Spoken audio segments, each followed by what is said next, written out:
In the wake of last week's North Carolina report, I presume you've read it, were there red flags there that, as you look back on your tenure as athletic director, that you could have or should have seen? David, I don't think so. I think if you look at that report there, in my last few years there were some, in terms of numbers, very relatively minimal independent study classes in AFAM, but that really took off in about 2000. So it never came up while I was there as an issue from any source. If it had, obviously we would have addressed that with the appropriate people, but it never arose as any issue at all.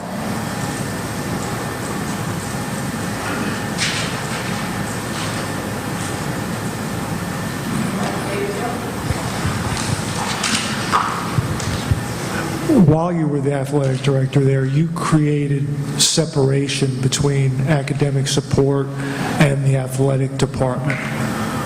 Why did you do that? And again, in hindsight, was the distance created not great enough? And if so, why do you think that distance created was not great enough? Well, I don't know. You know, there are two things you have to look at. One, the system and what's systemic, and the other is, you can have the best structure and setup in the world with anything. But if you have some individuals who choose to, do something outside of the mission, so to speak, or in a different way, then that can undermine that. I ask that we move our academic counseling program for athletes out of athletics and into the College of Arts and Sciences, not because I saw any particular problems with it. It's just philosophically was and still is something that I believe in, because I think there needs to be a certain separation of church and state, if you will, when it comes to academics. And I think that's the appropriate way to help make that happen. Obviously, you need to connect the two, and you need to understand what student athletes go through and their time demands. But they also need to be free to major in what they want to major in, and to have as many opportunities as is possible that universities present while they try to compete at the highest level. And I've just always felt that a separation there is just philosophically and fundamentally healthy. Different schools do it different ways. That's simply a personal view that I have.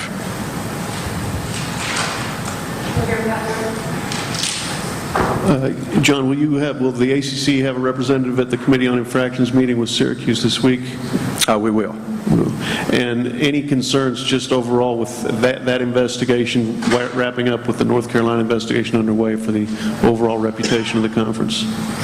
Well, obviously the two don't have anything to do with each other, and I really can't. The NCAA asks us not to talk about ongoing investigations, so we never have done that, and I won't do that in this case. But anytime one of our schools has a compliance issue, it's of concern, regardless of what it is or who it is, and you want to see as few of those as possible. And if you look at this league over the past decade, the past 2 decades, the past 3 decades, what you'll find in terms of major NCAA violations is that we've had fewer than any of the other power conferences, and we want to keep it that way, because that's been a part of our culture, and it's an important part of our culture.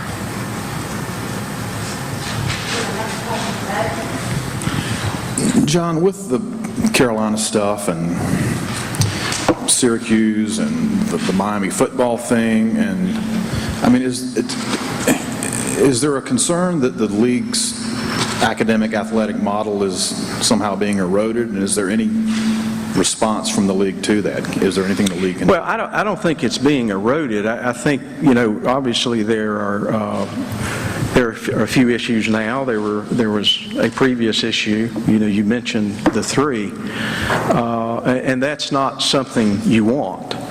But you know, our cornerstones in this league are the balance of academics with nationally competitive athletic programs, doing it with compliant, you know, in compliance with NCAA rules. And that won't change. I think what you do when you have these problems as an institution is identify them, correct them, make changes that need to be made, bring them to closure, which is sometimes very challenging, and then move on in a stronger and better way. So I think when these issues come up as a league, it just, frankly, strengthens our resolve to make certain that that we want to. There's one thing we want to lose on, and that is we want to have the least number of compliance issues. You know, you usually want to win these things. That's one we want to lose, and we're used to losing it, and we want to make certain that we continue that.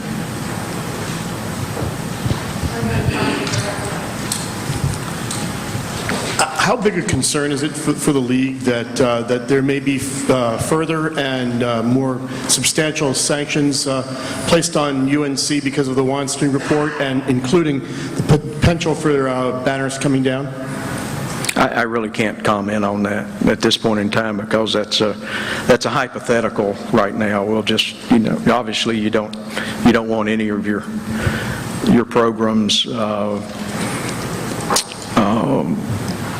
hindered by NCAA penalties, but you know, if you have some that are, you move on, and that institution moves on.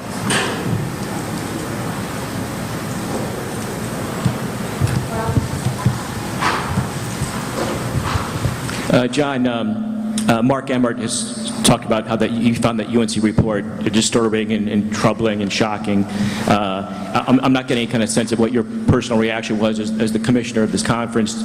I mean, are you just disgusted by that report, what you found in there? They revoked it? It seemed like the athletes, you know, were kind of given a disservice here by people that just want to keep them eligible. What was your personal feelings about that report? Well, I'm not going to get into my personal feelings about it a great deal. From a commissioner's standpoint, it's something that you know, you don't want to see. I think Carolina, through this last report, has addressed it with a great deal of transparency and thoroughness. Now it's time for that institution, with the NCAA, to bring the NCAA investigation to closure, and then that, and I think they're on their road to that now, and then with whatever that brings, then move forward. As I said earlier, move forward, make the changes that need to be made, strengthen yourself, set in motion things that will guarantee as much as you possibly can that something like that will never happen again, and and learn from it.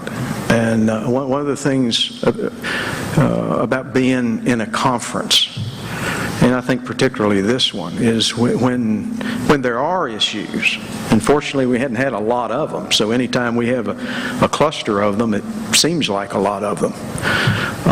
But when we do, when it's over with at each institution, that institution sits down with the rest of the league and says, here's what happened, here's why it happened, we believe, here's what we learned from it, here's what we've changed, and take this and apply it to your particular situation, and maybe it can be helpful to you.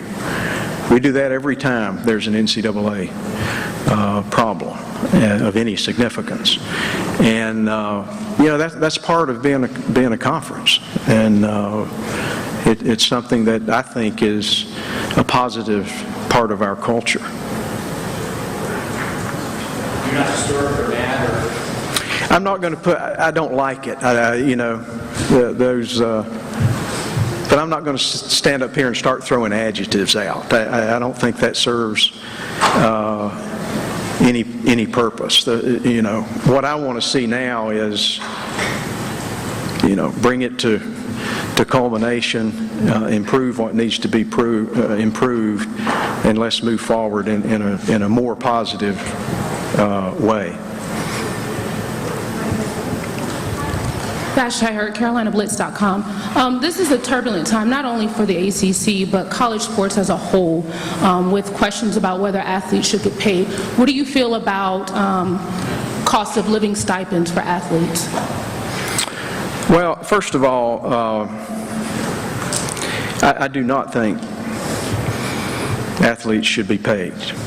And I believe in the college experience, the collegiate model, if you want to call it that. I think it has been a very important part of the culture of this country. It's unique in the world. It's not perfect. It needs to be adjusted.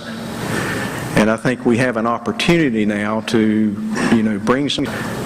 it can be uncomfortable, it can be problematic, but the way to look at it is that it's an opportunity. It's an opportunity to make something better.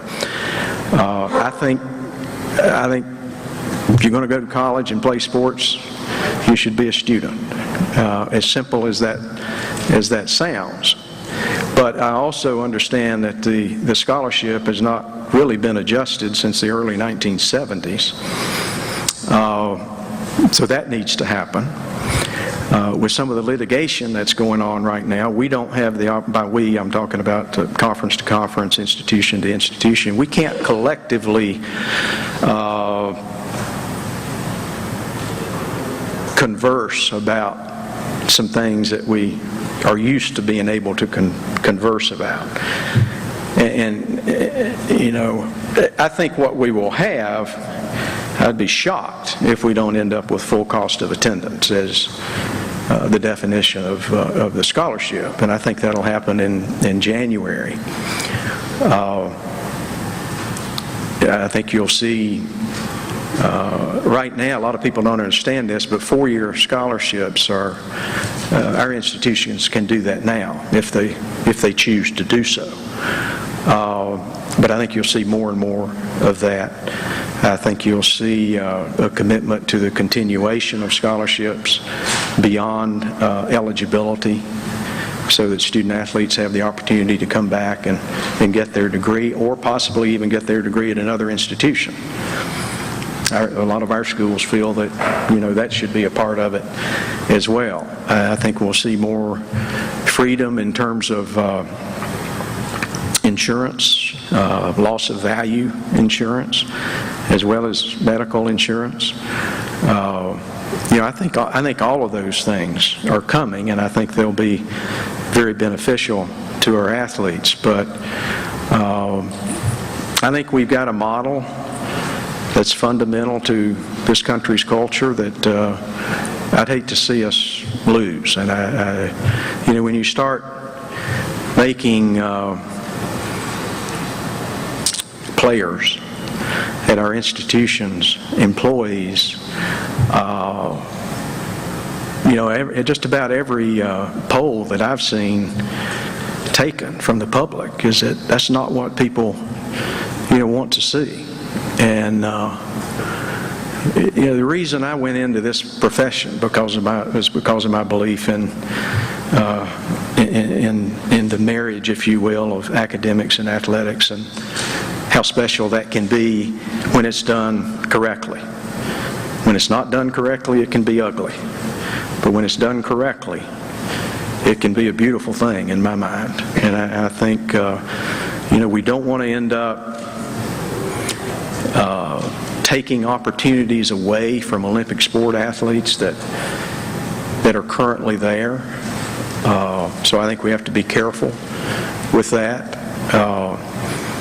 But I hope we will always have something resembling the collegiate model that we have now. But it does need to be, the situation for our student athletes does need to be enhanced without question. But I think you can do that and without it being pay for play. I think it needs to be done in a way that is education connected. Sorry for the long answer. John, in 1982, when you were still athletic director at North Carolina, and the NCAA brought down sanctions on Clemson University, one year you advocated that the conference add an additional year or more to Clemson in light of all of the new and all of the new allegations against North Carolina. Will you advocate more sanctions against the Tar Heels? Well, first of all, I didn't advocate in 1982. That was a situation at that point in time where even if I had, I don't think anybody would have listened to me because I was the rookie in the room. But that was a situation and a time when the conference, through the faculty athletic representatives and the presidents, would take a look at every NCAA sanction that came down, not that there were very many, and decide whether the conference should add to that. We no longer do that in the Atlantic Coast Conference. The presidents decided that that wasn't something they wanted on the books any longer, that they would accept whatever the NCAA sanctions were and would not take those sanctions any further.